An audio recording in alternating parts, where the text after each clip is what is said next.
ඔයාලා හැමෝටම සුබ දවසක්. දෙස් විදෙස් අලුත්ම තොරතුරු දැනගන්න දැන්ම වටින් ගොඩින් නාලිකාව සබස්ක්‍රයිබ් කරන්න. බෙල් සලකුණ ක්ලික් කරන්නත් අමතක කරන්න එපා. සාගරයේ මතුපිට ජලයේ උෂ්ණත්වය සාමාන්‍ය ප්‍රමාණයට වඩා ඉහළ යාමෙන් ලොව පුරා කාලගුණ රටාවන්හි විශාල වෙනස්කම් ඇති කරන ස්වභාවික සංසිද්ධියක්. එහි ප්‍රතිඵලයක් ලෙස නැගෙනහිර දෙසින් හමන වායු දහරා උණුසුම් ජල රැලි ආසියානු කලාපයේ දෙසට යොමු කිරීම සඳහා බලපෑම් එල්ල කරන අතර අදාළ කාල සීමාව තුළ වායුගෝලීය උෂ්ණත්වයද සාමාන්‍ය අගයට වඩා ඉහළ යනවා.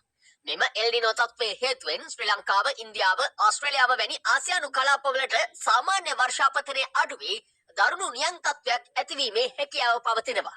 එහි තවත් ප්‍රතිඵලයක් ලෙස පැසිෆික් සාගරයට යාබද උතුරු හා දකුණු ඇමරිකානු මහද්වීප රටවලට අධික වර්ෂාව, ගං අතුර සහ නායයන් වැනි තත්ත්වයන්ට මුහුණ දීමට සිදුවනවා. එක්සත් ජාතීන්ගේ කාර්ගුණ විද්‍යා ඒජන්සිය අනාවැකි පළ කරන්නේ මේ වසරේ ජුනි සිට අගෝස්තු දක්වා කාලය තුළ එල්නිනෝ තත්ත්වයක් ඇති විය හැකි බවටයි.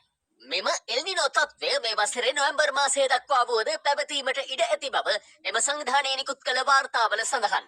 කෙසේ වෙතත් ශ්‍රී ලංකාවට මෙහි බලපෑම ලබන වසරේ පෙබරවාරි මාසය දක්වා වුව පැවතිය හැකි බවට සැක පළ කරනවා.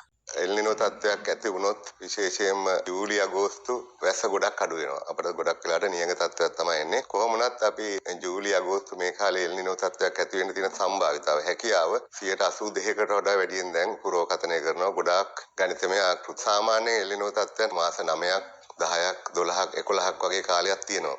ඉතින් මෙහෙම එල්නිනෝ තත්ත්වයක් ආවොත් මේක ලබන අවුරුදු පෙබරවාරි වගේ වෙනකම්ම ඒ බලපෑම අපිට තියෙනවා. මෙම එල්නිනෝ තත්ත්වය නිසා බලපෑම එල්ලවන්නේ කාලගුණික අතින් පමණක් නොවේ. එක්සත් ජාතීන්ගේ කාලගුණ විද්‍යා ඒජන්සිය පෙන්වා දෙන්නේ එහි බලපෑම හේතුවෙන් 2026 වසරේ දෙවන භාගයේදී ආසියාව පුරා භෝග සහ ආහාර සැපයුම් වලට දැඩි හානි සිදුවිය හැකි බවයි. ඉරාන යුද්ධයේ හේතුවෙන් පවතින පොහොර හිඟය සහ ඉන්ධන මිල ඉහළ යාම නිසා දැනටමත් පීඩා විඳින ගොවීන්ට මේ හේතුවෙන් දැඩි අහිතකර ප්‍රතිවිපාකවලට මුහුණ දීමට සිදුවිය හැකියි.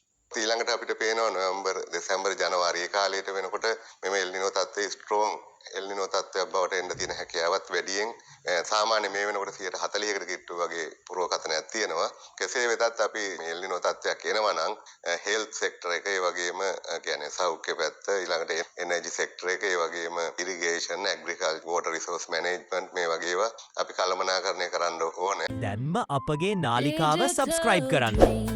ඔයාලට සුබ දවසක්.